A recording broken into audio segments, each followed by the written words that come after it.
Welcome everybody. I'm going to start to say that this session is being recorded. So if you don't want to appear on the video, you can take out your camera, but we really appreciate it to see your face.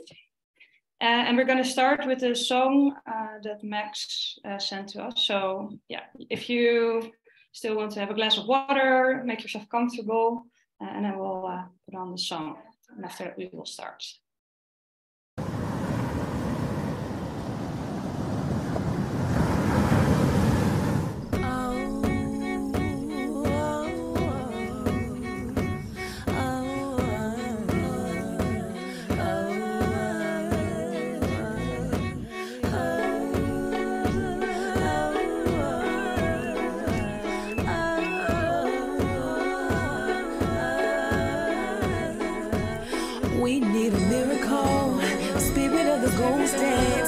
Light up this prayer grass in my hand, take it to the Most High. Yeah. We need a blessing tonight, stand by our side as we fight. Screaming out, water is life, a miracle.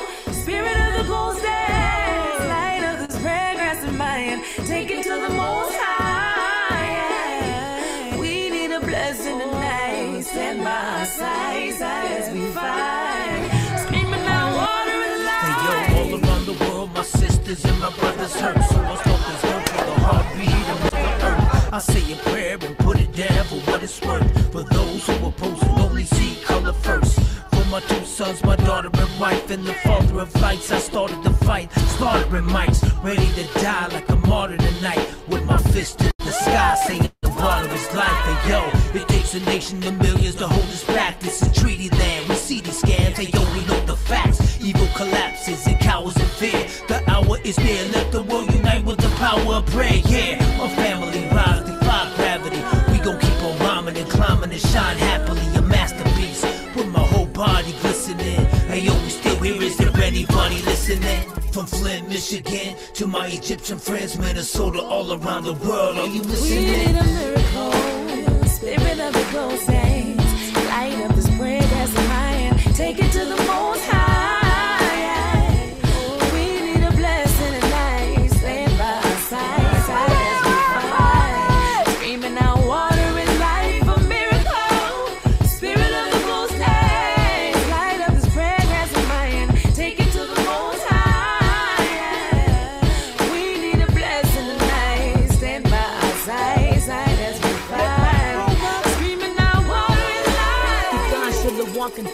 We in the valley of the beast with these wicked monsters. When we trying to keep it peace, then they take us under. Is it better or Beretta underneath my bomber? We was pleading to the governors than the Obamas. We ain't even wanna lie, just some clean water, just a little bit of life for our sons and daughters. If a penny for your thoughts, then I'm throwing quarters, cause they never think about all the people poorer. Only rich and the white get the right to water. If we photo, if we fight, we becoming martyrs. Throwing federal charges at Lakota lawyers. I salute the true courage of our red warriors.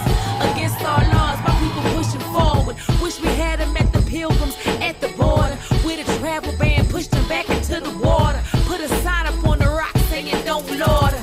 Or maybe a tall wall would have been in order. Cause we gave them liberty and they gave us slaughter. No land of the free for my forefathers. Now we're praying for miracles with tobacco offers. To a power that's higher than any man-made office. As the prophecy unfolds, there's no wins and losses. God trumps all self-proclaiming bosses. In the end, when they squandered all the earth's resources, they will learn that their children cannot eat their coffers. We need a miracle, spirit of the ghost saints. Light up this prayer grass in my hand, take it to the Most High. We need a blessing tonight, stand by our side as we fight. Screaming out, water is life, a miracle.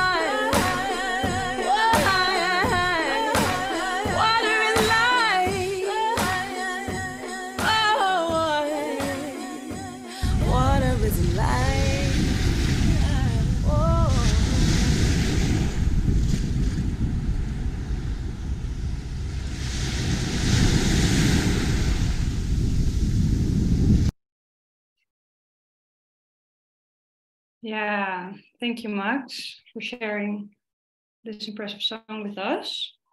And thank you so much for being here, all of you, on this regenerative learning session on the decolonisation of agriculture.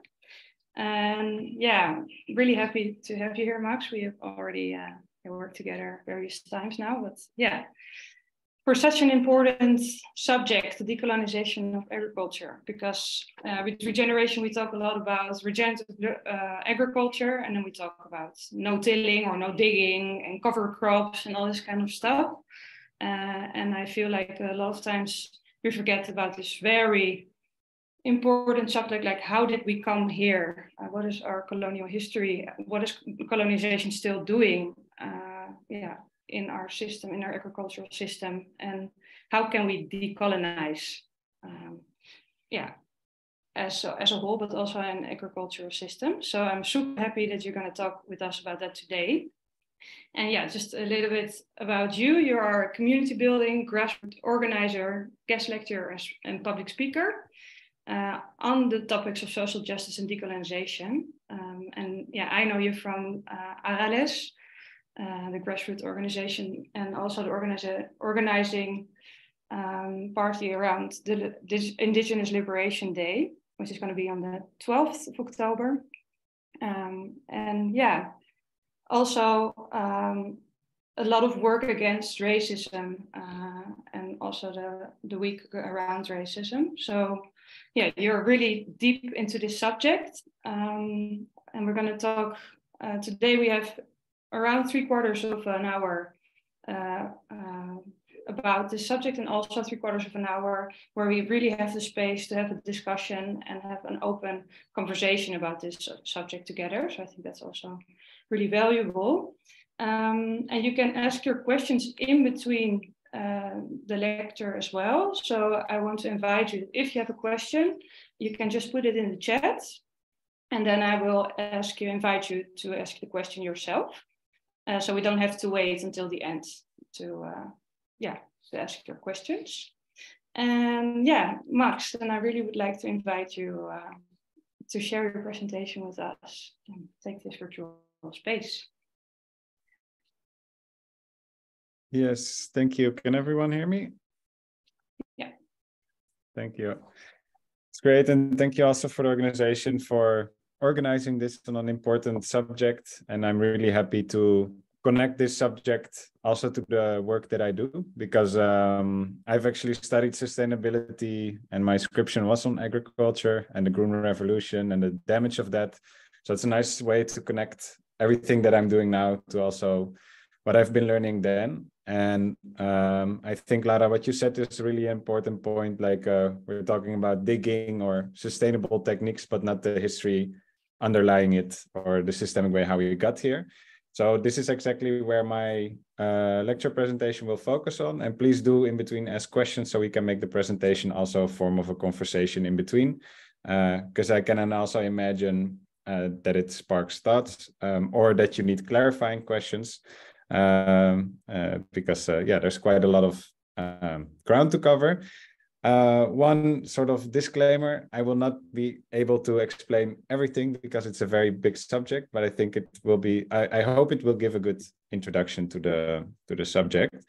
So what I will try to cover is a bit of the context of Europe surrounding 1492, which is seen as the symbolic beginning of colonialism when Columbus invaded, or so-called discovered, the New World, the impact colonization had on land relations, and how racism formed a basis for land dispossession, and how that then later connects also to the way we experience environmental damage today.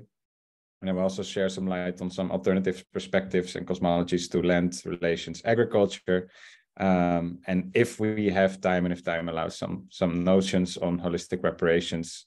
How can we move forward? All right. So Europe, 1492. What was the place like at the time? So just to give some context of things that I think that are important to take into account is that I think Europe was the place that you would not want to be around 1492 if you look at the world map. This was like a place where you had the Black Death, there was disease, inequality, you know, a feudal system, labor's being exploited. You had, you know, religious tensions, the Catholics versus the Protestants. You had Muslims, Jews being persecuted by the Reconquista, by the Christians. Capital punishments. You see, you know, the hanging fields. On the right is a picture of it, Galgenveld in Dutch. Like every municipality in the Netherlands had, or not every, many municipalities. No, in Amsterdam North, you had one that in front of the gate you would see people hanging who got capital punishment from the municipality if they wouldn't obey. You know, you had the witch burnings. Thousands of women were burned in Europe. And there were a lot of wars and competition in Europe. So there was this project.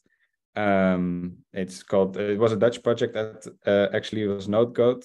And you see the map there with all the dots, and every dot represents a battle that was fought at the time. And the, let's say, yellow, purple is all the fights between the 1500, around the Middle Ages, around this period till the 1800s, let's say. And you see that a lot of the fights were happening inside Europe. So Europe, you know, all the kingdoms were fighting with each other, the church were fighting with each other, and they were actually already depleting a lot of their resources inside Europe. You already had wood scarcity because they needed to make all these forts and whatnot. Yeah, what I also already said, you know, famines, hunger. So it wasn't a beautiful place to be. And this is important because this also set the context.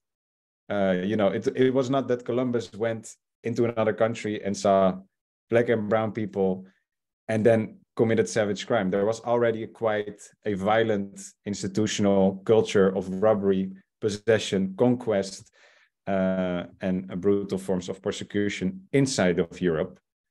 And that was also the context when they met other people. So Columbus was, of course, sent to bring wealth at the time to the Spanish crown. So yeah, just to give you an idea, this was Europe at the time, far from the Enlightenment place that we often claim to be right now. So what happened? Why is 1492 such an important marker also in decolonial thinking? So Columbus arrived with his boat to this new world, and he committed a lot of crimes, forms of genocide, rape, pillage, you name it. So this also caused discussion inside of Europe. So at the time, there was the Volodale debate, which is very known. And it was discussed if this could be legal, what Columbus was doing, because it was so horrendous. So Las Casas at the time, and this was around the 1500s, he went to the monarchy and said, hey, this is not Christian what we're doing. We cannot treat people like this. So then there became like a religious ethical debate between Las Casas and I forgot the name of the other religious scholar. They were two opposite to each other, and they were having a debate. And Las Casas was saying, okay, you know, they have the wrong religions, but we should Christianize them. You know, save their soul. They are like children, etc. So that's still quite a racist point of view. But he said we're not allowed to murder them. That's not a Christian way. And the other said, okay, they have no souls. They're not even human. So we're allowed to do whatever, just like animals. It's not clear who won the debate. You can see both types of policies being implemented as well. But there was sort of the legal discussion based on the Bible, because the Bible was at the time the authority of knowledge. But what you could see is that basically racism became a form of legitimation of violence, because in Europe, you had at the time the formation of the first borders and nation states with the Vrede of Westphalen, often called, where people start to respect each other's sovereignty, right? Say, okay, this is your border, this is my border, but they didn't respect the sovereignty of other peoples. And the reason for that was because they didn't even consider other people as people. And you could see that in the Americas, for instance, the doctrine of discovery was implemented, which said, if you discover new land, it is can be yours if it's not claimed by Christians yet, and it's not if it's not used for the economic purpose of the state yet. So you can then claim to have discovered it, even if there's already people living, because the people are not recognized as people, right? So there's this non-recognition and dehumanizations that creates the pretext for an Australia to start existing, for US to start existing, etc. And there were already millions of people living there. And in decolonial theory, that's sometimes identified, it comes from Frans Fanon, as the zone of non-being. So you create this society where you have maybe certain rights, or you have agreements. At some point you have women's rights, voting rights at some point, but always these rights didn't apply to other people's because they were not part of the zone of being, where are not considered as human society, right? So you could be called a democracy, but Black people couldn't vote. You could say, okay, you have land rights, but Native Americans couldn't own land, etc., etc. So they weren't part of society. And you see all these dehumanizing terms, like indigenous was said like, okay, you're just an indigenous species, right? You're not human, or savage, so we can rule you. You had the N-word to enslave you. So all these dehumanization happening in order to legitimize colonialism. And I will get back later what the importance is of this dehumanization and making invisible other civilizations and cultures later, also to agriculture. But what colonialism did with this dispossession of land, you had the enclosures and the encomiendas, which actually also within Europe caused a lot of tension for a long time. It wasn't used that everything was also privatized in Europe. So there was a lot of internal tensions as well to get this, to destroy all the commons and make it private property. But this private law system, which was actually already from the Roman Empire, that got also implemented in other places. And what is important is that it destroys the commons, right? So a lot of people were living without clearly defined property of it. It's managed in communities, basically. You just live off the land, but there's not a clear individual owner of the land. So that changed the land relations through colonialism. And what also happened with colonialism, the land relationship changed in the sense that the land now became, instead of fixing for subsistence locally, and you have like a circular situation locally, it became now integrated in a global market for the export of goods somewhere else, like sugar, coffee, you name it, luxury goods. So, and it also externalized cost, because you already actually had also land being depleted during colonial times as well. So you had sometimes agricultural, scientists and botanists thinking about how can we make it sustainable, etc. These kind of questions were already there, maybe in different wordings. But what you could see, wherever the colonizer would go, the export of crops or products or goods or spices would go up and up and up to an external market. That is the basis of it, right? Extraction of land, resources, places to an imperial center. And we'll go later in how we see that working today, that logic. But beyond the extraction of the resources, the land, and commodifying it, basically, we also see that colonialism had a humongous impact on peoples, their sovereignty, their way of life, their being, their populations. So to just give you some numbers, because a lot of people don't know it, you can see that in Abya Yala, which is called the Americas, North and South, that around 95% of the indigenous peoples in total lost their lives. It's difficult to have the exact numbers because they didn't have a, let's say, like a central administration and an archive in that sense. So these are rough estimates. So there's different estimations that have been made over the whole colonial period. One is between 1492 and 1600, 56 million people died due to war, mass killings, and so forth. Was an estimate by University College London study. And other estimates over the whole colonial period say from 70 to 120 million people perished during the whole colonial period. And you must imagine, like, indigenous peoples in Abya Yala are a minority in every country except for Bolivia, right? So they have become a minority on the whole from north to south due to colonialism. You can also see in the Caribbean area you see 3 million indigenous peoples were reduced to 30,000, a decrease of 99%. And in Suriname, which was a Dutch colony, you saw 98% of decline of the indigenous population. When it comes to the enslavement of Africans, you had also a huge impact on the populations. We often count the numbers of registered legal people who were sold, but these are not the only victims. You have people who died during transportation. You have people born into slavery for generations. You had internal wars on the African continent, deportation camps where people died, and all these are not taken into account. So a UN estimation took, if you take all these numbers, it could be around 210 million people who have died because of it. And these plantation camps were often also labor camps that people were worked to death. 80% of the people who got shipped to the Caribbean area didn't survive slavery at the end. And in Suriname, there was 87 to 89% of the population. Now,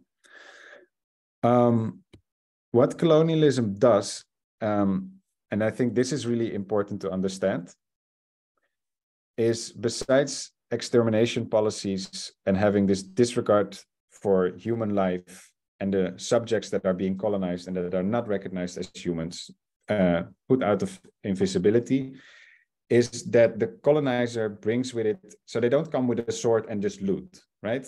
That is what the Vikings do. I don't know if you've seen the Netflix series. They come and loot and they go back. The colonizers intended to settle and stay. So they bring with them not only violence and loot, but also institutions. So you could see in all these places, borders were being drawn, right? The Europeans carved up Africa. They start naming their own places. And they start to implement their legal systems, their education systems, their political systems, their science, the whole thing. So it's a whole institutional web together that is like being exported and being implemented. And this is also important to understand, because you cannot have colonization happening, especially not the way that it's set up, just based on mere violence. It needs a whole institutional web, right? So let's say you need a ship that goes to an area and colonizes. You need engineers to design the ship, to design the weapons. That's where universities were investing in. You needed knowledge of how to, do agriculture. You need legal laws. If you say Indonesia is my property, there's a whole legal system saying that it is so, right? And you need people being trained in this. And so forth and so forth. So you need this web, and you need education to be able to train people to become this. So yeah, colonialism was meant there to say as an institutional phenomenon, and that's why they often speak also about the colonial matrix of power. It's not one thing. You cannot solve colonialism by just looking at the army or just looking at politics or just looking at education. You have to look at the whole web that creates the colonialism together.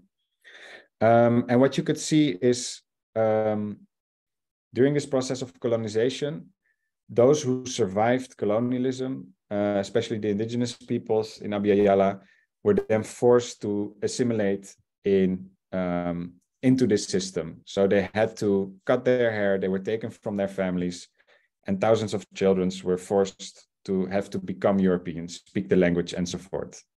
So that was a very important part. To destroy the culture and other ways of being.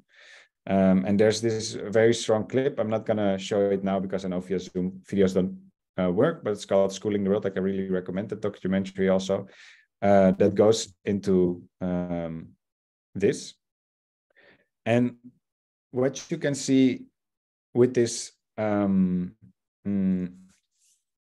taking away the culture of people and implementing that colonial way of being, it is actually also genocidal in its nature. If we take the concept of Raphael Lemkin, who says that genocide has two phases: one, the destruction of the national pattern of the oppressed group; the other, the imposition of the national pattern of the oppressor. That was his definition. He coined and created the term. And he said genocide is consisting of the words people and killing of a people. But what defines a people? It's not just your individual human, but it's a collective. It's your language, your culture, your identity. So he said genocide has these two phases of destroying that identity and then implementing someone else's identity. So someone can not be physically harmed, but as long as their identity is lost, they are allowed to remain on the territory. And then he identified all these techniques and realms of oppression where you see genocide operating in. This is not the definition that the UN adopted, like some parts of it were taken, but this is not the framework that the UN is using, just to say, just to have that clear. But I think it is an important to remember this, because so we understand the dynamic better, and it made visible a new crime towards collectives that wasn't mentioned or conceptualized that well before. And this is also, I'm gonna skip this part, but why I'm sharing it is that, and I will show this also in this part of the presentation, is that if you destroy the culture of people and they have to assimilate in the colonial system, then that also brings harm to the environment and has all these consequences. So are there any questions? Just room for, because I know I've shared quite a lot and, you know, brought in some concepts. So I just want to look also if there's any questions already. And otherwise, I'm gonna continue. Coloniality survived colonialism. So we have to understand all these institutions that we have today, from universities to the military, the political systems, have a coloniality in it, meaning they are made up for a certain reason. And yeah, you can see in the, for instance, in the, let's say South Africa, you have there a nation state that has its independence, but in its legal systems, it still sees land as private property. It still defines land in a certain way that is based on a colonial and European way of thinking. So if people go to school in South Africa, they literally had protests against Eurocentrism in South Africa, that they were, you know, getting our way of thinking and protesting against that.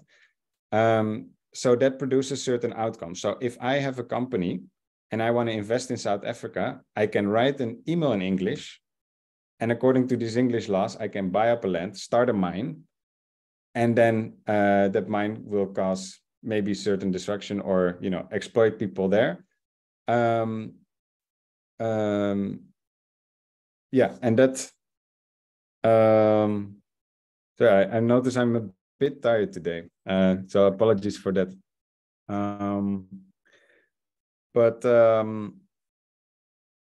Yeah. Is it okay if I have like a 2-minute break? I just had not a very good sleep, and I noticed that watching the screen on Zoom is just tiring me. I'm so sorry for this, but I just need a 2-minute break. Is that okay? Of course. Yeah, of course. Take a glass of water. Maybe everybody can take a glass of water, tea, stretch a little bit, and then we'll just continue. But no hurry at all. Thank you.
All right. I hope everyone is still here. All right, so to get back to my story, I think it's clear where the institutions come from and the setting it has created. And I think the reason why coloniality is mentioned and it survived colonialism is because it's still reproducing it today, right? So you have flag independence of nation states, but it still reproduces colonial outcomes. So you can,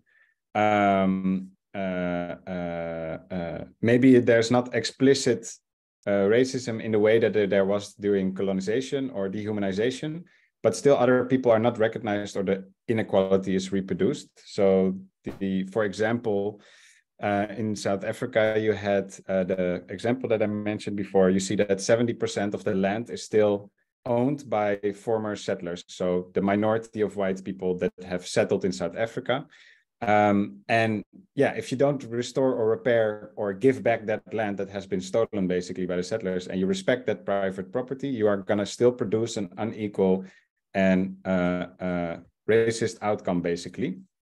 And you can see that this non-recognition, and I'm going to give an example here, where this discovery doctrine is still visible in agriculture, for instance, that you don't recognize people that have already knowledge as legitimate knowledge takers, is, for instance, in the term biopiracy. I don't know if you've heard of it. And you know, Columbus had this dynamic, right? He discovered land which was already there. There were already people there. Then named the discovery, created laws for appropriation, which was this doctrine of discovery, saying, okay, if you're not Christian, if you're not this, or it's not connected to our economy, then you can claim it as a discovery and as your private property at the time. And then you see the other step is that it gets standardized and skills of repression, right? Because if you say this land is yours, but there's already people living there and you need to displace them, you need to create a system that maintains that private property. So then, you know, you need the military to go in, you need lawyers to set up the laws and so forth, the whole institutional web that I was saying. And you see the same, exactly this line of thinking with biopiracy, where you, for instance, see that, let's say, corn, potatoes, or tomatoes, which are patented, for instance, as GMOs by Monsanto, because they change one gene, right, in a tomato. And then they say, okay, we have invented this tomato and it's now our intellectual private property. And then, well, all these products, so the corn, tomato, and potato that I was mentioning, they actually don't come from Europe. Like, they have been developed in agricultural systems in Abya Yala. So, for instance, in Latin America, you have like hundreds kinds of colors, shapes of potato. It comes from there, and we only have like two types of potatoes, like the sweet one and the yellow one, that we exported around this time into Europe.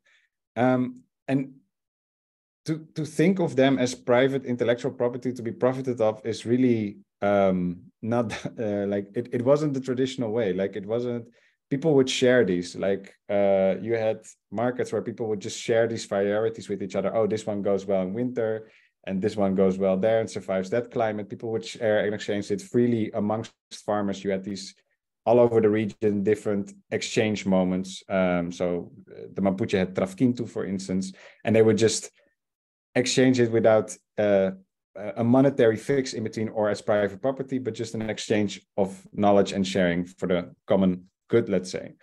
So you can see that then, I don't know, hundreds of years later, the European comes, changes two genes and claims it suddenly as their property. And it was also interesting, there was this claim, there was a Dutchman and they lost it because Ethiopia sued them then for them claiming it as their intellectual property. He wanted to claim property over the tef, which is made for injera, the dish that you see on the right. He was claiming that he discovered a part of the tef, which is already 100 years traditional dish. So they lost to get that property. But this whole idea that you can come in at a certain point and have discovered something, you can see these mechanisms still operating also in agriculture. And also in the global south, you sometimes see that, let's say Monsanto has these cornfields, Then they come, the wind takes some of the corn to a farm, and then they send lawyers to sue the farmer that they've, without permission or buying it from them, have taken the corn from them. This kind of weird things happen, and then small farmers, I mean, it's a ridiculous case, they don't have to win, but still, the legal cost one party has to bring in lawyers can sometimes bring farmers into trouble. And that happens also in India. So this is just one example how you see this institutional framework of, let's say, Columbusing still happening today. But if we look at the larger scale to the impacts of modern agriculture in the different context, and the Green Revolution that is sold all across the globe as sort of the solution, right? Because colonial way of thinking or modern way of thinking has this bias that the more efficient and productive something is, and more profits it brings, the more efficient it is, and technology can fix everything, right? We have a really bias towards technologies. So what you see that, for those who don't know it, agriculture, the Green Revolution came a lot around the Second World War after that, and was dominantly brought from the US. They had the industrial way, and they wanted to sell basically also a lot of their products. But what it brings is a whole cocktail. So to give an example, how it played out in India. In India, you had a lot of smallholder farmers, and they had their own traditional way of farming that was really sustainable with the environment. And what you could see with the Green Revolution is it's a cocktail. So you bring in, let's say, seeds. So you go to monocropping, cash cropping, you do one variety, you buy the seeds from Monsanto, and it's made to grow fast and maybe have more yields. But then this type of seeds needs certain fertilizer.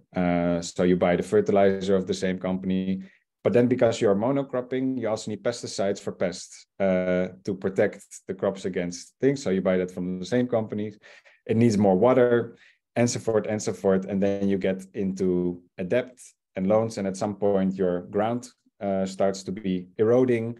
And then you get into a debt cycle, and you will lose your land. So this caused, at some point in India, that was in 2019, right before the COVID happened, you had 250 million workers being in strike against this system that was exploiting them. This was not really a lot across the news, and really a big inspiration from Dana Shifa. I can really recommend you all reading up to her if you don't know her already.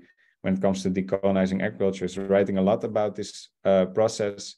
But you could really see that this modern form of agriculture really destabilized the smallholder farmers, make them really dependent on companies and dispossess them, because if you get in a debt trap because your yields are decreasing, then at some point you have to sell the land and you cannot be a farmer anymore. And what the difference is between the modern and the industrial agriculture is that traditional agriculture was more about a diversity of cropping, often plants working together. So to give just some examples in this, for instance, you had traditional agriculture, and there are a lot of beautiful examples of this by Julia Watson, Low Tech, Design by Radical Indigenism. There's, for instance, the Three Sister farming method. You could even do this in the desert. People knew how to create this farming system in the desert. You can see them here making like small quarters. So the reason why they make these ditches in the desert, of course, the sun is very hot and you will lose a lot of water. So they try to create a small microclimate and a humid air so it doesn't become too warm there. So they create like little protectorates, let's say, for that humid climate. You have corn, which grows stable there, that can bring some shade to the ground, so it doesn't lose a lot of water. Then you have squash that brings certain nutrients in the ground, and then you have beans growing up. And it's like a whole, like every plant and everything has like a role to play, and they enhance each other. Now, this brings not only protection to the soil for less water use and more nutrient use, because if you have only one monocrop, and then you take the product out and take it away, then it depletes the ground. So that's why you need the fertilizer and so forth. What also is nice about the squash is that certain insects can find a home in it, and other insects eat other insects because you create a small habitat. So you don't need the pesticides because there's a diversity of crops.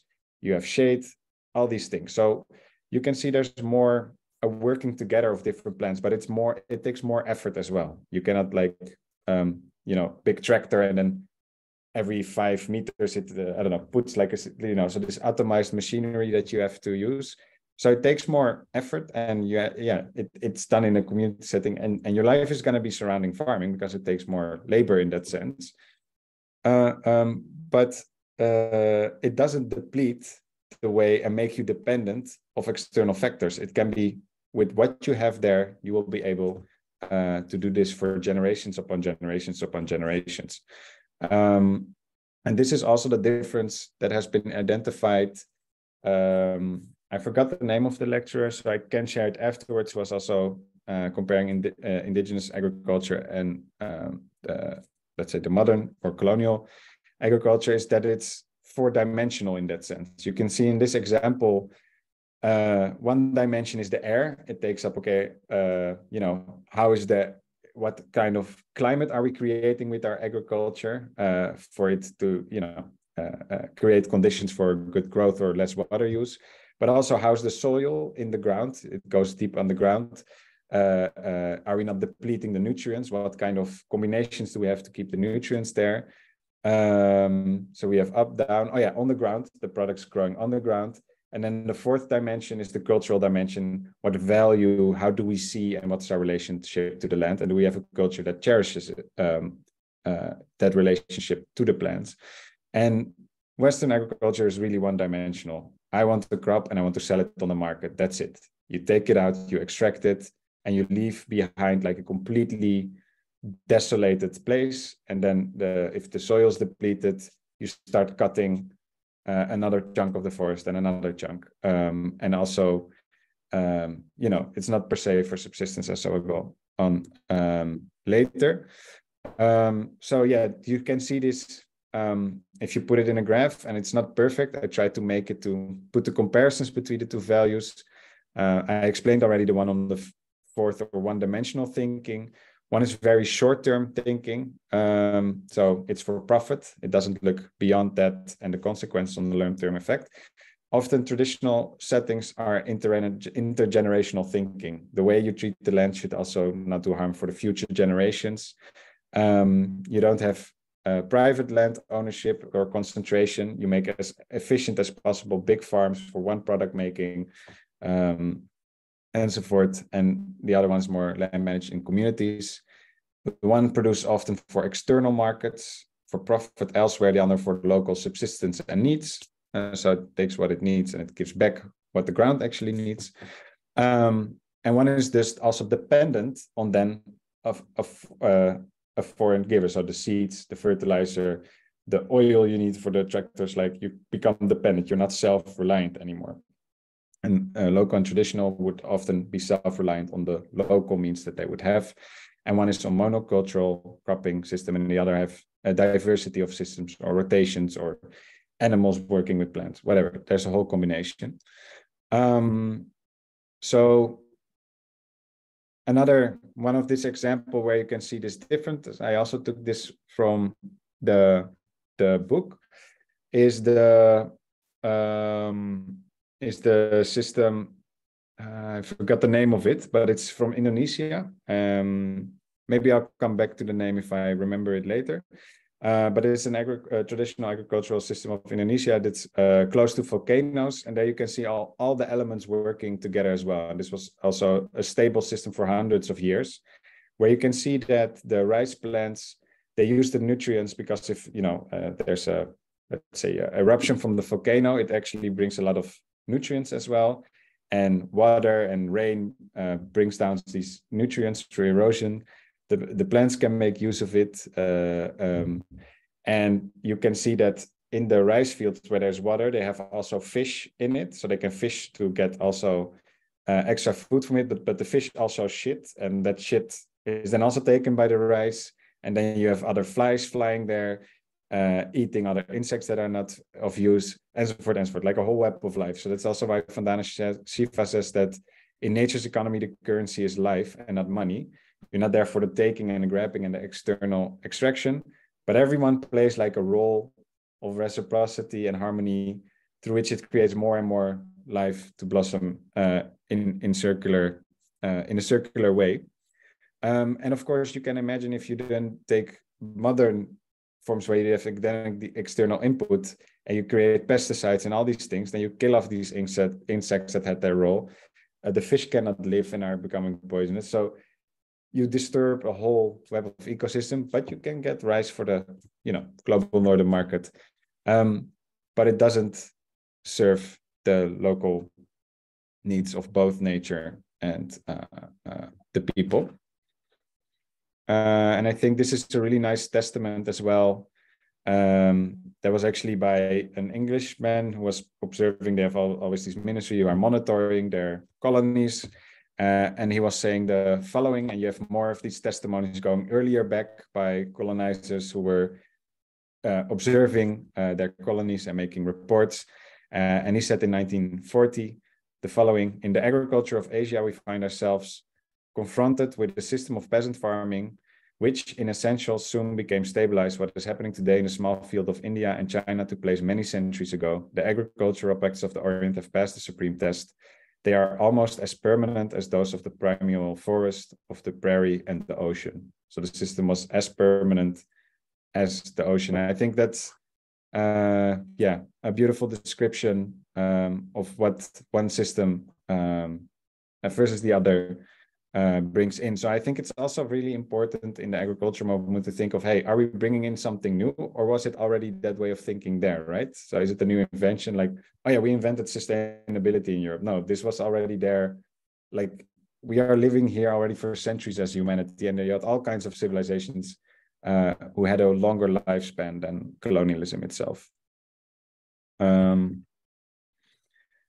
When it comes to our relation to land, cosmovision, the way how we can view it. So one view really looks at it as profit. It strips it of value. But how do you relate to land or the universe?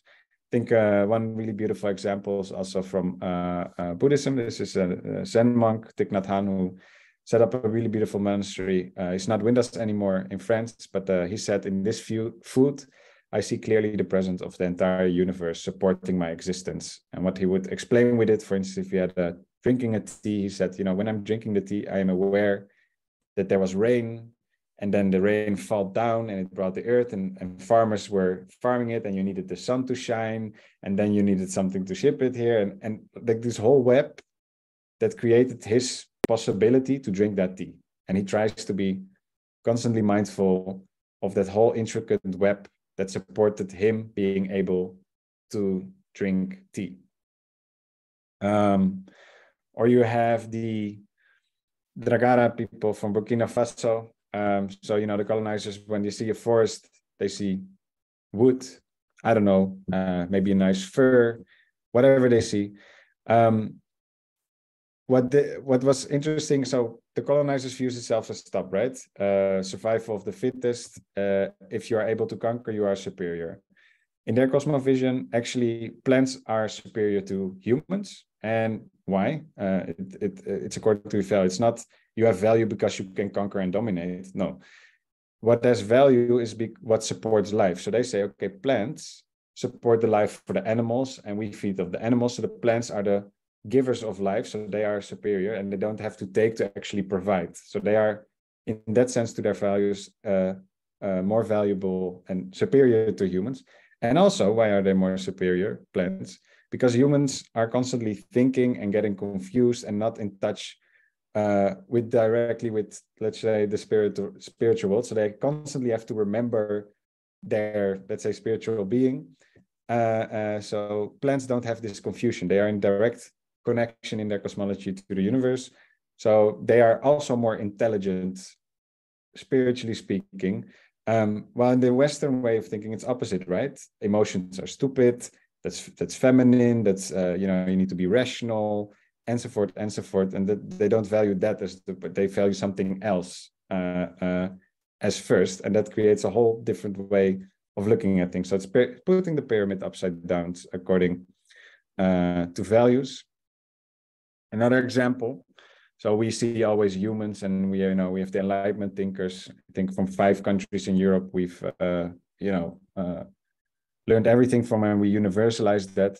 So there's also this beautiful example in multiple North American First Nations. You see that animals are often seen as elders and teachers, so we can learn from animals. And one of the elder teachers is, for instance, a beaver. What they explain, why is the beaver such a beautiful elder?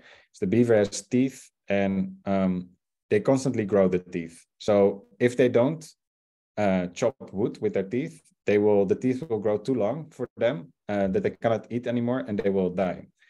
So it is in its nature that it has to constantly work and build dams and cut trees and so forth.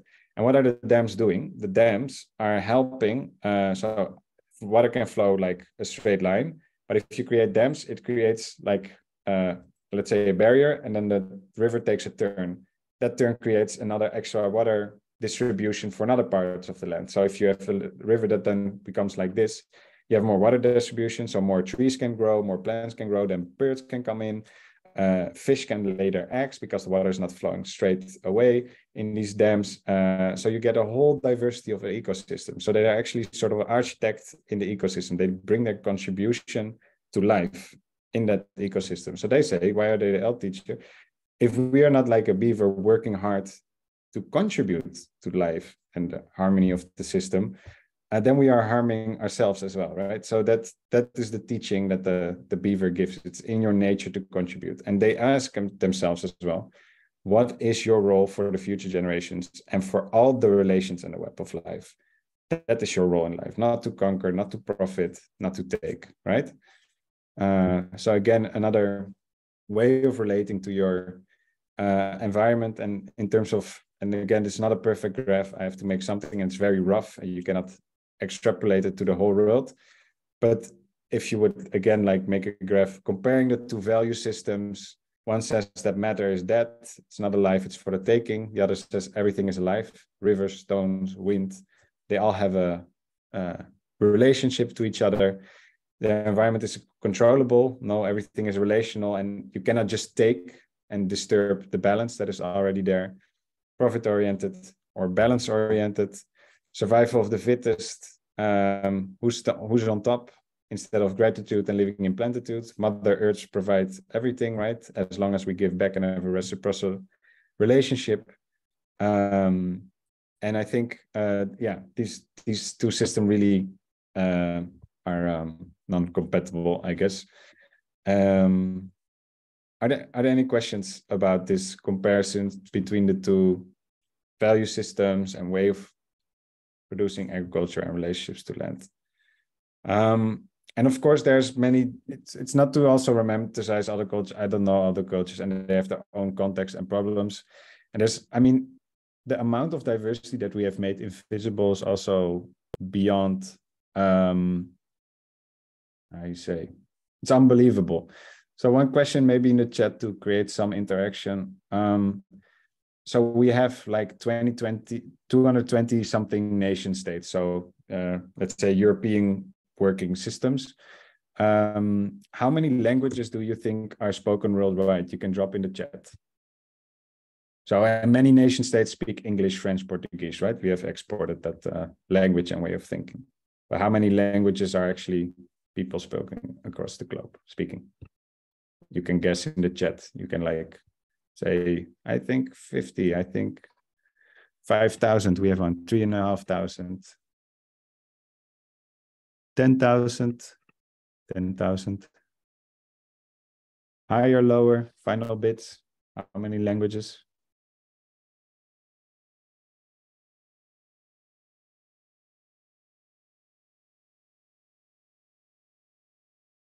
$8,000. All right. The final bit was actually, oh yeah. Yeah, you have Google. Yeah, I get it. We are on our laptops. 7,243. I'll guess that will be the right answer. The one that I know from my head from some figure estimates are 7,500. And I guess this one Googled it just now. So maybe it's 7,443. But yes, so a lot of languages. While at the same time, if we, again, send an email to a government in a European way of thinking and language, they'll overrule the local way of being. And why I was asking these questions, and I think I skipped one slide, but I'm going to go back to it, is that we see this doctrine of discovery and the non-recognition of peoples happening again and again. So the system has been deracialized in a sense. It doesn't say anymore, because you're brown, we can dispossess you, but it does still not acknowledge the whole world behind you, the civilization, or, you know, what defines a people is not only your skin, it's who you are as a people. The system doesn't recognize people, right? So you can have borders, a border, and 100 languages being spoken within that border, hundreds of different kinds of peoples living there. But the sole way, the main formal language is going to be English, Dutch, French, and they're going to sell your land. So they don't recognize you as sovereign people living there. And to show you the consequences of this, so you have, for instance, 250 billion people still today, of which 307 million who are directly living off the land that they're collectively managing. Like I gave you some examples what are possible variations, and there are, again, thousands of variations. They're living off the land basically in commons, like we used to do at some point also in Europe before we burnt that down. The problem is they are not formally recognized as owners. Why? The system doesn't recognize you if you're not in a European language, if you don't have the European language, and so forth and so forth. So they are protecting actually more than 50% of the land surface, but only 10% of them have formally recognized ownership. So that can mean you live from generation to generation on a piece of land, but your land can be sold to a mine, to Monsanto, you name it, any company, or a local elite, it doesn't matter. So you can see that this was some numbers from also Oxfam Novib and Land right now, that 80% of the land that is sold in the Global South is without even consultation of the people living on it, without even knowing it is sold, right? So they're not, so let's say, I don't know, you're in Chile and the Chilean state decides to sell the land. You don't buy the land in Mapudungun in the language of the people living there. You buy the land in a Spanish or English language, you get a stamp. And as this picture shows, and this was made by Mapuche drawer, same shit, different century. So it used to be that the Spanish conquistador will remove you of the land, and now it's the police. They're going to go in and dispossess you of the land. And you see that on a daily basis across the globe. Environmental defenders and land defenders are killed actually for protecting or defending the land, which is still being dispossessed and colonized by this system. And you can see that 1/3 of the world population, because of this non-recognition of their custodianship of the land, is actually vulnerable for this continuous land dispossession. So this doctrine of discovery is still on today, and it has been deracialized, it has been technocratized, let's say, but the dynamic is very much the same. So the state can say, oh, we discovered a plot of land that is not productive yet. Basically, that's the reasoning. Then the state can allow it, for the sake of the well-being of the state, take it with disregard of who's already living there. And you can see also this colonialism with all the destruction of culture, of dispossession, of making dependent. You can also see that this furthers the urbanization process, right? So these are numbers from the UN. You can see that more and more people are living in big cities. And this is actually also a way to destroy your relations with land and your ancestral culture if you have to assimilate in a city setting. Yeah, so I'm not going to read out the numbers, but you see also the predictions that it's going to become more and more. And you see that in rural areas. And this is also the horrible tragedy,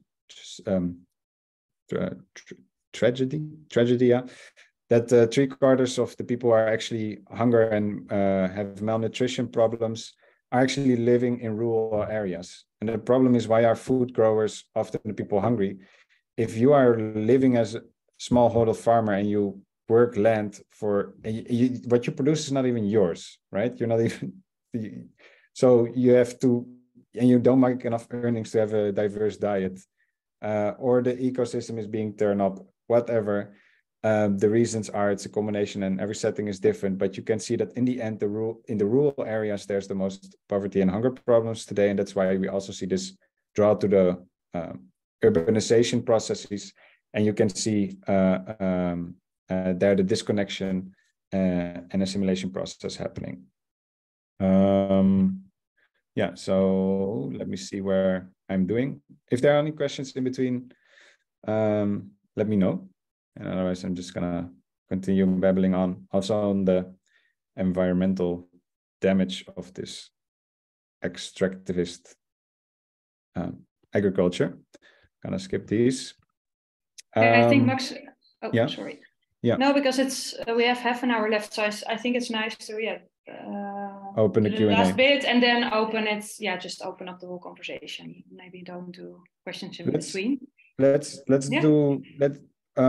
because I know, like, I put too many in my slides. That's why at some point I also lost it a little bit. I was like, shit, how I'm gonna do all this information? I need to kill some of the Daleks. So I want to leave it here, and maybe through the conversation, some of the information will come back. But I can maybe say as a final say, and I'll not go through the slides when it comes to environmental damage.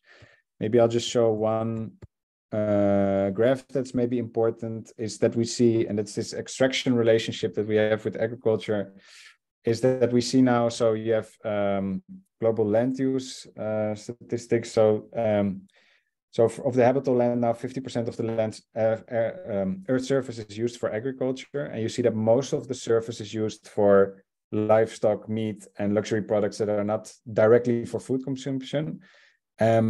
So, and just for the logic to understand why it's so much. So we have a lot of a meat diary, right? In the global north, we eat way more meat than it's normal or used to be.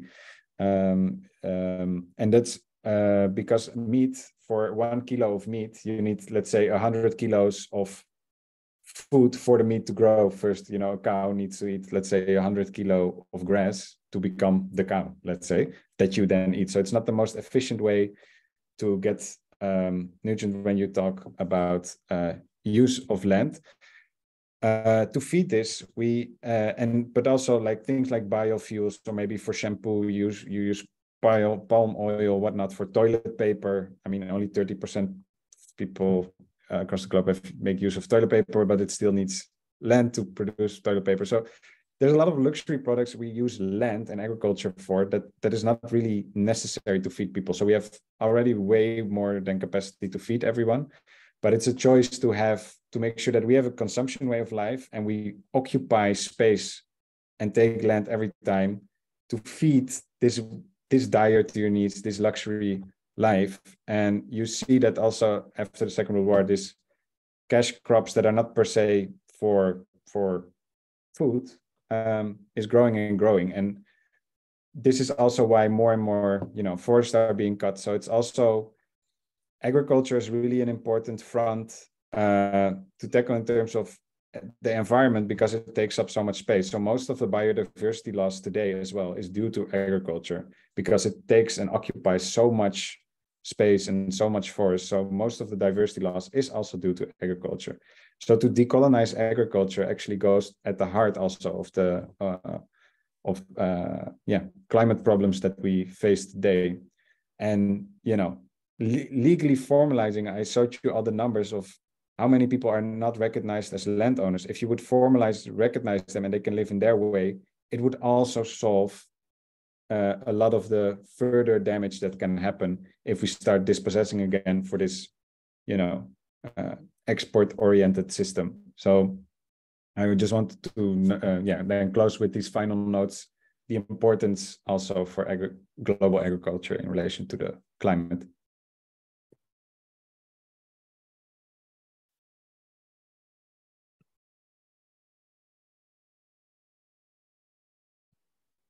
Wow. Thank you so much, Max. I had like 20 quotes that you told us that I was like, I have to write them down. So I'm gonna definitely watch it back, because you said so many also things that give shiverings, like, what happened, but also really beautiful, like the cosmovision, the beaver, like all these kind of examples of things that are possible, that are already there, but we don't see them, or just don't know about them, or they're invisible to us. But just making this visible through your story is really already really empowering. Thank you so much. And I think it's nice to open the space for people to ask questions, or maybe tell something about the impression they have or something they want to share. So yeah, if there's somebody want to ask. Yeah, so, well, as you didn't mention permaculture as something that was also colonized in a way, because it was also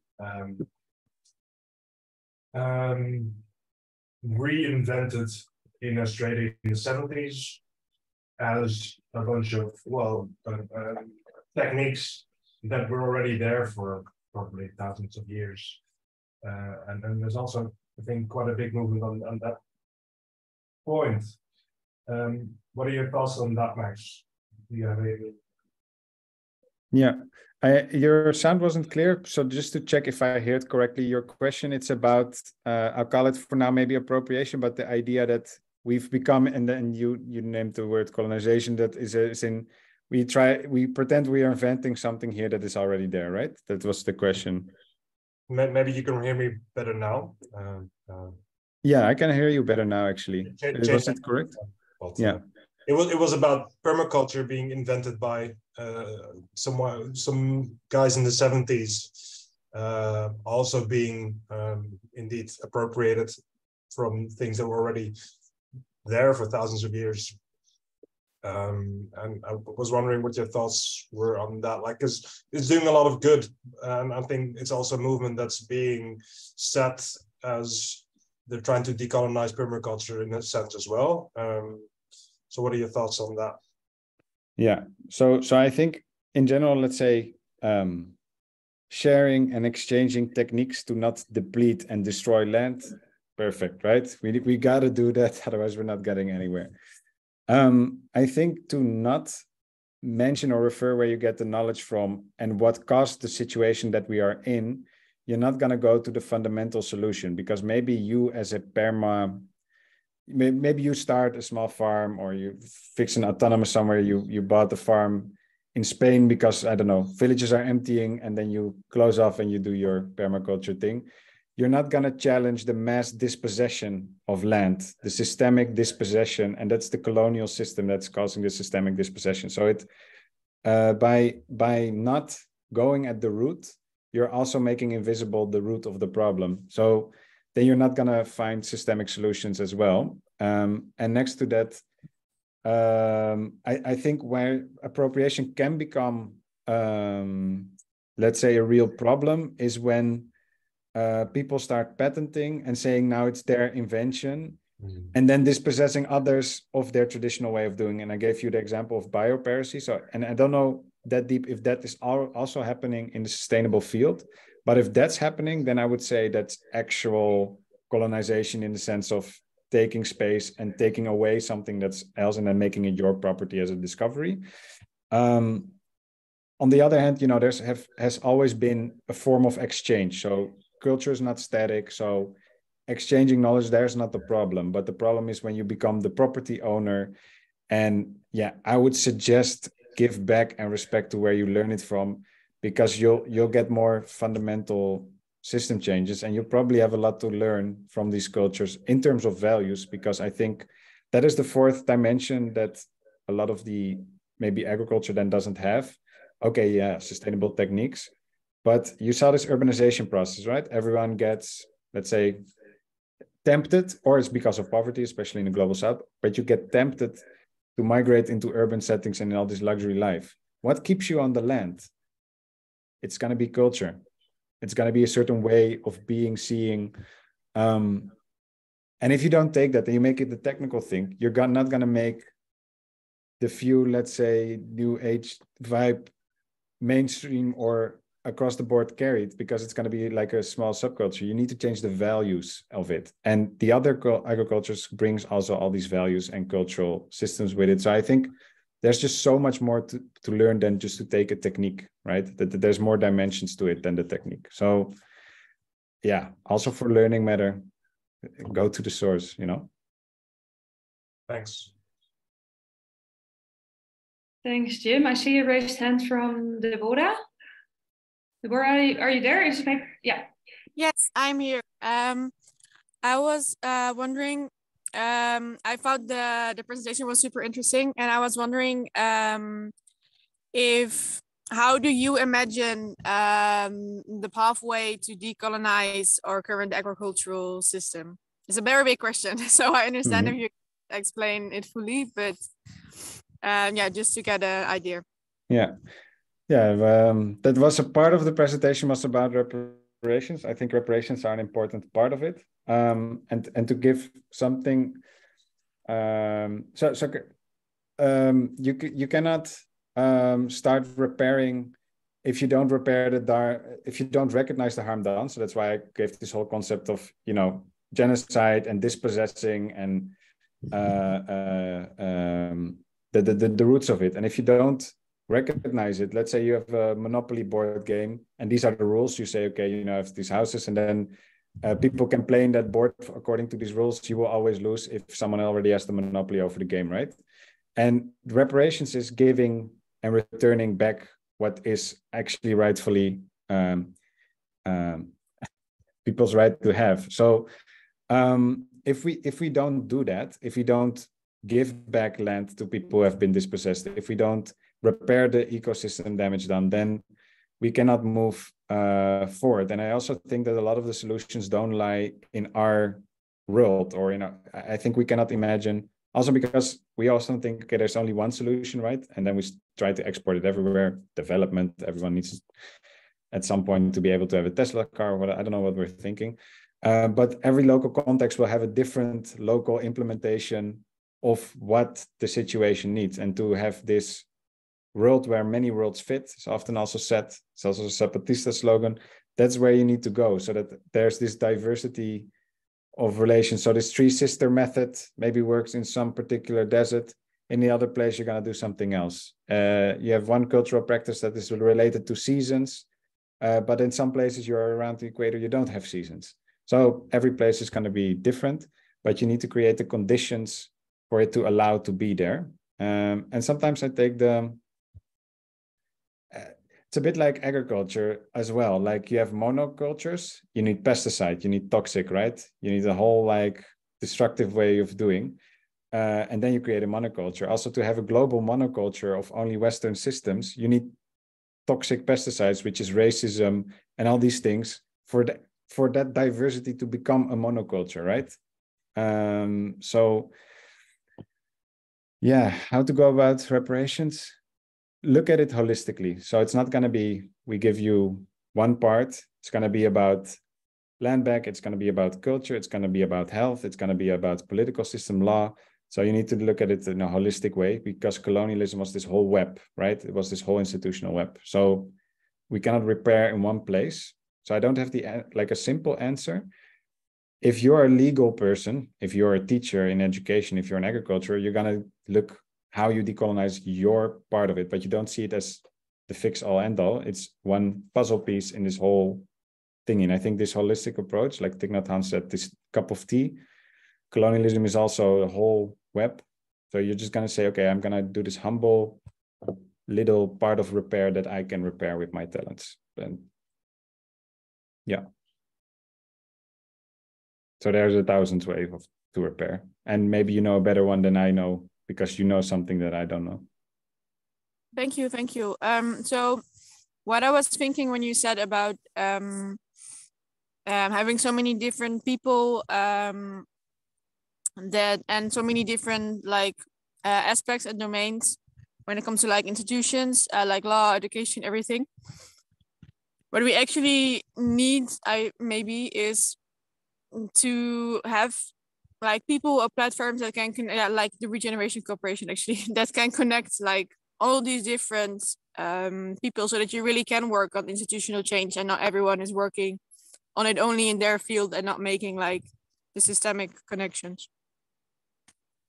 Definitely. I think interdisciplinary coalition building is really, really, really crucial, and also with different peoples. And I think also that we also need to be humble in the sense that we cannot come up with the solution for different contexts. We can facilitate or create the conditions of, let's say, one important aspect of reparations is also non-repetition. Create the conditions that the harm doesn't continue to repeat itself, like the lamp dispossession I gave. If we can stop the harm, often that will already allow the space for self-repair, because a lot of people have the ability to self-repair and with their own culture and setting, create the conditions to heal and repair themselves. But we have to give the space for that setting to be allowed. So also the coalition of, let's say, not furthering the harm is a very important aspect. And I think maybe one beautiful example that I found inspiring, which was actually inside of Europe. There's also indigenous people in Europe, some, not a lot, but you have the Sami people. And in their country, it was in, is it Sweden or Switzerland? Sorry for that. It was Sweden or Switzerland, but the Sami, what? Sorry, Sweden, yeah. Sweden, thank you. Yeah, Sweden indeed. So the Sami people had so this was in the 80s, they had a confrontation with dams management and that were being built by the Swedish government, and dams can dispossess people because, you know, you flood in a certain area and you dry out other areas, and it created a lot of protest. And then at some point, the Swedish government gave them their own Sami parliament, that they now have their own political system, and within their state, they are now allowed to, according to their own political system, have the authority over what goes in or out their territory. So that's giving back sovereignty. And I think this idea of giving back sovereignty to people and legally giving them the means to say yes or no in their own way, I think is very important. And that's also because if this nation state is a very big facilitator of colonialism, I think it needs to facilitate that sometimes called plurinationality or multinational nation states, basically, because nation states have this illusion of one people, one language, but that's not true. So how do you give back in your own system, create multiple nations in your nation, basically, if you encounter this diversity of system? And then again, you need different architect. It has a political, legal, all these elements to it that can work together.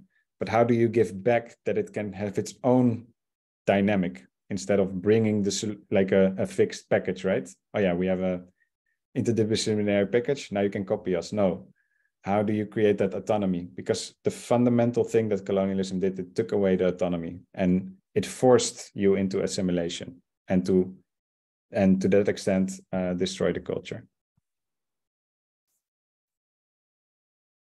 Yeah, thanks. So maybe it was not Sweden, because we had the last learning session with the Sami person and he said that they were really opposed still, like wind parks and stuff in their territory. Maybe it was Norway, but yeah, I think really, also... they're in different countries. I just Googled it. We have a computer, right? Yeah. So borders are drawn wrong. So they're northern parts of Norway, Sweden, Finland. And then we have to check which of the countries probably that didn't do it all have done this. Yeah. Exactly. Yeah. Now I think, Max, also to be super, because you also organize an Indigenous Liberation Day, and I also saw something about a campaign that you're starting about getting also the money funds like to the indigenous people, because right now that's definitely not the case. So maybe that's also something super concrete for people. To get decolonization going. Yeah. No, thank you for that question. So the campaign that you're referring to is the 80-20 campaign. So it goes back to the dynamic. I think the question that you asked, Jim, like how is this appropriation happening, right? Also in the climate movement, we see like in a few years, our climate narrative is you had the Club of Rome, then we got awareness of it. We have modernity and now it has negative effects to make capitalism sustainable, basically. And now we're the inventors of sustainability. But if we look at the idea of sustainability and all these things, you can maybe think, hey, there's already concepts and way of thinking that are way older, which are indigenous peoples. And they happen to therefore also protect 80% of the biodiversity globally, while they only are a minority of 5% and occupy, I think, less than 20% of the land or something like that. And the reason that most of the biodiversity is on their territory is because they don't change their territory into a monocropping field or a McDonald's or, a roadway.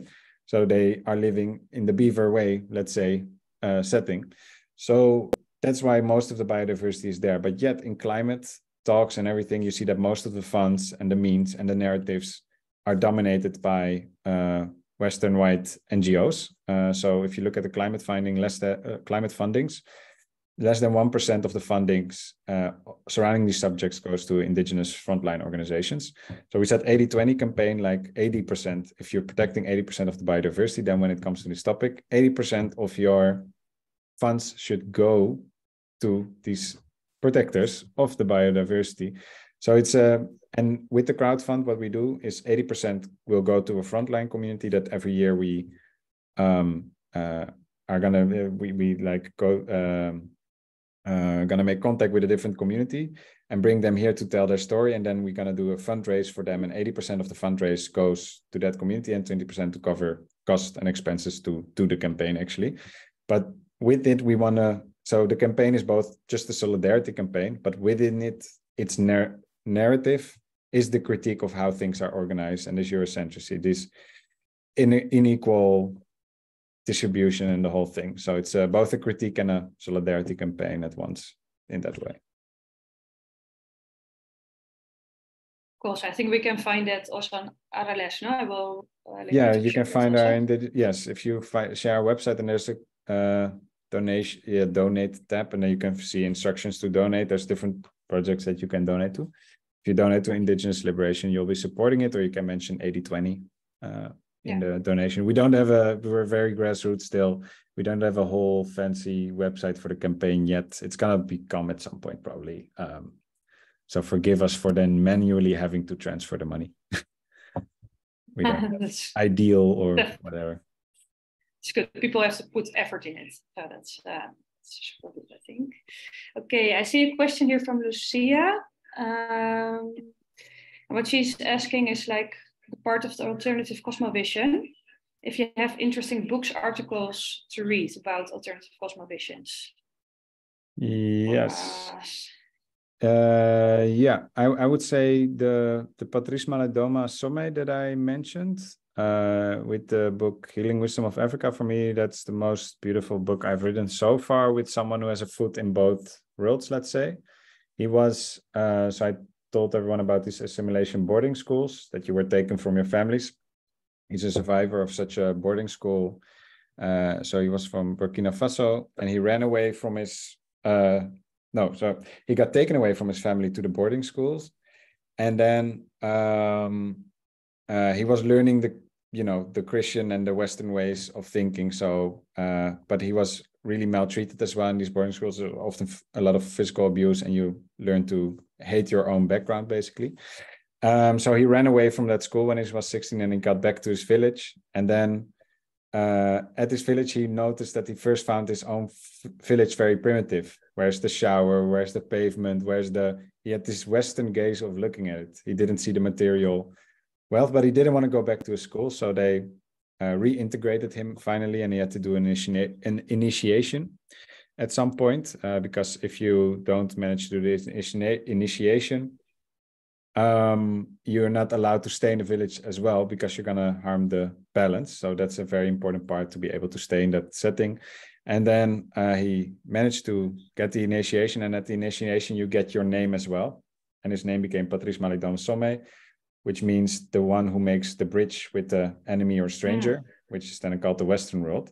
And the reason why they give you your name after the initiation is because the elders will observe your role to the balance of the community and what your role is going to be in the whole. So when they know you after the certain amount of time and your initiation, they will know your role, and that's your name is going to be attached to it. But that also meant he had to leave the village. He was too modern still, let's say.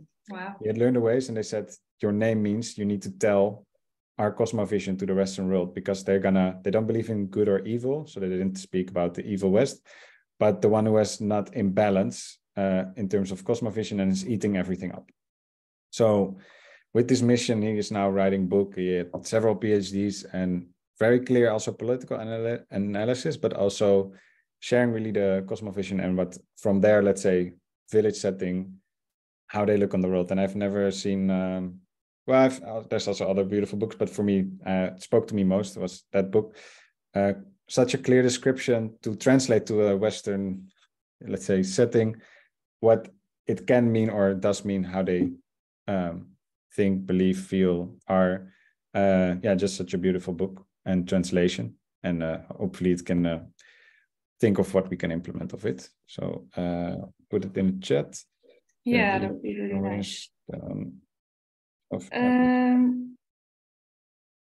Let me see. We have two more questions. I want to respect the time, but maybe we're gonna. Is it okay, Max, if we have 5 minutes more to him? Sure, no problem. Is it okay for you? Yeah.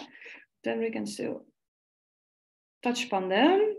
Francesca, but she's there. Are you there, Francesca? Do you want to ask your own question? Otherwise, I can do it. And she's asking, what is your view on animal agriculture and decolonisation perspective? Is there a way for humans to interact with non-human animals that is not utilitarianistic and reproducing hierarchies and relative system of oppression that are part of colonial thinking? Thank you so much for your clear and super interesting presentation. Francesca. Wow, beautiful question. I have to be honest, I wouldn't know I wouldn't know directly the answer to it. I can give some of examples of stories that I've known. So, I mean, seeing yourself as superior to animals, that whole thing that doesn't have to be in your belief system, right? I've given the example that, because also in the Jagara people, they believe that animals are also more intelligent than humans. And you have a lot of, you don't just take for the taking, and there's a respectful way, or sometimes giving first gratitude before you take, and all kinds of things. But I wouldn't know, because also in relation to agriculture, I mean, what I can say, if you look at the industrial farming, all the animals like clocked up in that way, like very unnatural. You see in traditional farming, usually animals have room to shit, walk around. They need to walk around and shit everywhere. So it's more, they have space, they're not maltreated in this way. And then it's in this industrial farming. And yeah, if you are or not are superior to it, that believes it's, I guess, that's your behavior towards the animal and the way you live with them and believe what you are to them or not. But I wouldn't know like a very clear, definite answer. To that, I think maybe that's up for everyone else, for yourself to answer, but I wouldn't have a straight answer to it. But a beautiful question though. Yeah. Love the question. Thank you. And then I think the last question is by Deborah. The last Regenerative Learning Session was with the Sami. And then there's this Dutch pension fund that wants to install a wind farm there. And they tried to set up a campaign in the Netherlands. And she asked, can they contact you? Or do you know somebody they can contact about this, like campaigning? Yeah, I mean, let them contact us. I mean, who knows, we can collaborate also surrounding the 12th of October, maybe, because we still have to make the content, and maybe we can join forces in the form of a campaign, or we can platform a program in it. And I think it's a very important subject, also this green colonialism, because I think the climate solution, well, not only with the windmills and all these farms are taking space sometimes on land that is not theirs. Also the way that the resource extraction is happening to be able to produce sustainable energy, for instance, with the solar panels, is still happening in a very colonial way. You'll still see it coming from mines in the Congos, all the violence that needs to be produced before the whole product is here. And also then there is the other thing, with all these rare materials in it, we cannot, just like we cannot all live like in the global north with too much CO2 pollution, we will not be able to, that everyone can drive, let's say, a Tesla. Like 8 billion people will not drive a Tesla. So it's also a form of, again, making a way of life possible for one at the cost of the other. And a lot of the sustainable, let's say, advancements still are geared to that way of life. So we also just need to lower what we think is quality of life in terms of a material sense, and just not making sustainables with exactly the same logic as before. So I think it's beautiful to expose this together with groups, this narrative. Yeah. Perfect.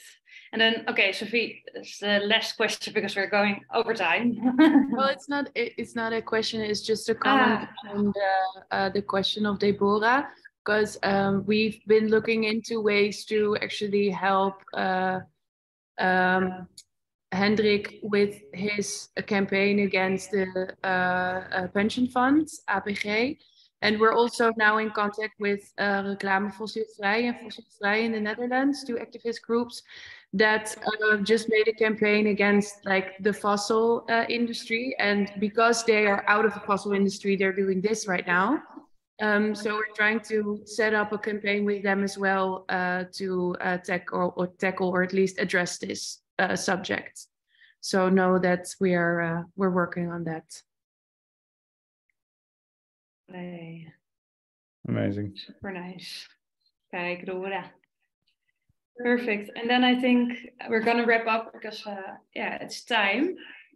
So no questions anymore, but a big thank you to Max to share your time, your story, your really in-depth investigation into the subject, because you really noticed that, yeah, you really internalized it. It's really, yeah, really a beautiful session. And we're definitely not done here yet. I have the feeling we're definitely gonna continue on this.